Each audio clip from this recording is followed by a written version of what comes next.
حضرت عائشہ صدیقہ رضی اللہ تعالیٰ عنہ فرماتی ہیں ایک عورت تھی اور اسے نبی پاک صلی اللہ تعالیٰ علیہ وسلم نے وہ کلمہ پڑھ کے مسلمان ہوئی، مدینہ طیبہ آ گئی تو حضور نے مسجد نبوی شریف میں اس کے لیے مکان، ایک سادہ سا کمرہ ساتھ مسجد کے بنوا دیا، وہیں رہنے لگی۔ اکثر وہ سیدہ طیبہ کے پاس آتی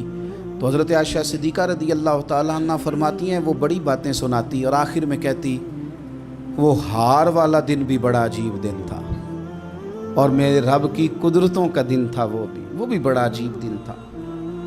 سیدہ عائشہ صدیقہ رضی اللہ تعالیٰ عنہ ایک دن فرمانے لگی کہ تو ہار والے دن کا بڑا ذکر کرتی ہے، وہ کیا دن تھا؟ تو خاتون کہنے لگی اماں جی وہ دن تھا جب میرے رب پر بھروسہ اور مضبوط ہو گیا،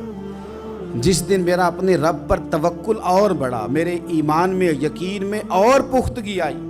کہنے لگی میں ایک گھر کی کنیز تھی، نوکرانی تھی، اس گھر میں ایک بچی تھی جس کے پاس سونے چاندی ہیرے جواہرات کا ہار تھا۔ اس زمانے میں نا چمڑے کے اوپر لوگ ہیرے جواہرات لگاتے تھے، کئی دفعہ سرخ رنگ کے چمڑے پہ لگائے جاتے تھے، وہ بچی پہنتی تھی تو کہتی ہوں بچی کے اس نے اتار کے رکھا یا اس سے گرا وہ ہار تو چیل اسے اٹھا کے لے گئی گوشت سمجھ کے اور میرے سامنے اٹھا کے لے گئی۔ گھر والوں نے مجھ سے پوچھا، یہ بخاری میں موجود ہے، گھر والوں نے پوچھا مجھ سے کہ وہ ہار کہاں ہے تو میں نے کہا چیل اٹھا کے لے گئی۔ گھر میں کچھ چوری ہو جائے تو سب سے پہلا الزام کس پہ لگتا ہے؟ ملازمین پہ۔ کہتے انہوں نے مجھے بڑا مارا، بڑی تکلیف تھی، حتیٰ کہ میری شرمگاہ تک کی تلاشی، میری عزت اتنی خراب کی میں بتا نہیں سکتی۔ میں نے اپنی زندگی میں ایک واقعہ دیکھا، ایک امیر گھر میں چوری ہو گئی، ملازم کو اتنا مارا کہ وہ چارپائی پہ پڑ گیا، پولیس والوں سے اتنی مار پروائی گئی کہ وہ بیچارہ چارپائی پہ پڑ گیا اور پھر وہ اتنا بیمار ہوا اور کچھ دنوں کے بعد پتہ چل گیا کہ چور تو اپنا بیٹا ہے ان کا، پھر اس کا انتقال ہو گیا۔ اب وہ سیٹھ صاحب اور گھر والے آ کے نا مرنے والے کے کان میں معافیاں مانگ رہے ہیں، کان میں۔ تو میں نے ان سے پھر کہا تھا کہ یہ تو اب چلا گیا ہے، تمہارا زور چلتا تھا نا تو تم نے قانون خریدا اور تم نے اسے جتنا ہو سکا تم نے اسے مار پڑوائی، تمہارے پاس جو عدالتیں تھیں تم نے وہاں کارروائی کی، اب ایک عدالت قیامت کے دن لگے گی۔ یہ کمزور تھا نا، کچھ کر نہیں سکا۔ میرے نبی پاک صلی اللہ علیہ وسلم نے فرمایا سن لو،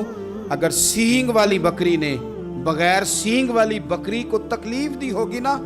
تو قیامت کے دن اسے بھی بدلہ دینا پڑے گا کہ تیرے پاس سینگ تھے اور تو نے اسے مارا تھا۔ وہ خاتون عرض کرتی ہے سیدہ عائشہ کی خدمت میں کہ مجھے بڑا مارا، مجھے تکلیف دی، میں کہہ رہی تھی کہ میرے سامنے چیل لے گئی ہے پر وہ نہیں مان رہے تھے، اماں جی انہوں نے مجھے بڑا مارا۔ حضرت عائشہ صدیقہ کہتی ہیں پھر کیا ہوا؟ کہنے لگی اماں جی جب کوئی میرا مددگار نہ رہا، مجھے تکلیف دے رہے تھے، رسوا کر رہے تھے، تو میں نے اپنے رب سے مدد چاہی،